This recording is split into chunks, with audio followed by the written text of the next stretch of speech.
पहली बार महिला के हाथ रही अमेरिकी सत्ता। बाइडेन की कोलोनोस्कोपी के दौरान कमला हैरिस रही कार्यकारी राष्ट्रपति। 1 घंटे 25 मिनट के लिए कमला हैरिस को सौंपी गई थी अमेरिका की कमान।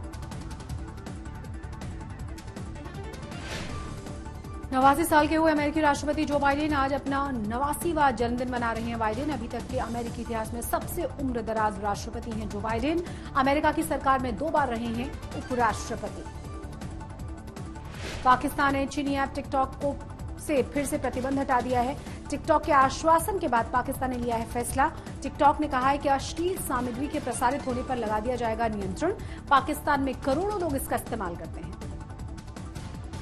अमेरिका के बाद ब्रिटेन भी करेगा 2022 बीजिंग विंटर ओलंपिक का बहिष्कार। चीन में कथित मानवाधिकारों के उल्लंघन के मामले में ओलंपिक के राजनयिक बहिष्कार पर विचार कर रहे हैं बोरिस जॉनसन। यूरोपीय संसद भी बीजिंग ओलंपिक के बहिष्कार का कर चुका है ऐलान। ब्रिटेन की गृह मंत्री प्रीति पटेल ने हमास पर प्रतिबंध लगाने की बात को कहा है। अमेरिका और यूरोपीय यूनियन की तरह ब्रिटेन ने भी हमास पर पाबंदी का ऐलान कर दिया है। ब्रिटेन में हमास को किया जाएगा प्रतिबंधित और हमास के समर्थकों पर होगी कानूनी कार्रवाई।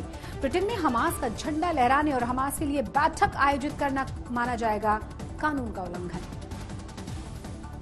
ईरान की सेना ने फारस की खाड़ी में डीजल से भरे एक अज्ञात जहाज को किया है जब्त। जहाज पर डीजल की तस्करी करने का ईरान ने आरोप लगाया है।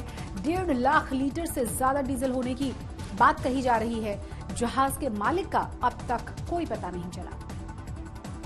अमेरिका में मौजूद चीनी राजदूत ने अमेरिकी सरकार पर साधा है निशाना। कहा चीन दुनिया के लिए समस्या नहीं बल्कि समस्याओं का जवाब है चीन। हाल ही के दिनों में अमेरिकी सरकार ने कई मुद्दों पर चीन से सहयोग नहीं मिलने की बात कही थी। कनाडा के ब्रिटिश कोलंबिया में बाढ़ और भूस्खलन से तबाही मच गई है। ब्रिटिश कोलंबिया में आपातकाल घोषित कर दिया गया है। कनाडा इसी समय भारी बाढ़ और भूस्खलन की घटनाओं का सामना कर रहा है। कई लोग बाढ़ में फंसे हुए हैं। कई शहरों का संपर्क टूट गया है। कनाडा ने 5 से 11 साल के बच्चों के लिए फाइजर की वैक्सीन को मंजूरी दे दी है। हेल्थ कनाडा के मुताबिक फाइजर की वैक्सीन 90% तक प्रभावी है और वैक्सीन से किसी भी साइड इफेक्ट को खतरा नहीं है। ऑस्ट्रेलिया के शहरों में तेज हुआ है एंटी वैक्सीन और प्रो वैक्सीन प्रदर्शनकारियों का प्रदर्शन। हजारों की संख्या में टीकाकरण विरोधी प्रदर्शनकारी राज्य के संसद भवन के बाहर इकट्ठा हो गए। सिडनी में प्रदर्शनकारियों ने मार्च निकाला। कोरोना से निपटने के लिए सरकार के प्रस्तावित विधेयक का ये तमाम लोग विरोध कर रहे हैं। अमेरिका की उपराष्ट्रपति कमला हैरिस ने राष्ट्रपति का पदभार संभालकर इतिहास रच दिया है। कमला हैरिस 1 घंटे 25 मिनट तक अमेरिका की पहली महिला राष्ट्रपति रही। अमेरिका के करीब 250 साल के इतिहास में पहली बार कोई महिला राष्ट्रपति के पद पर रही है।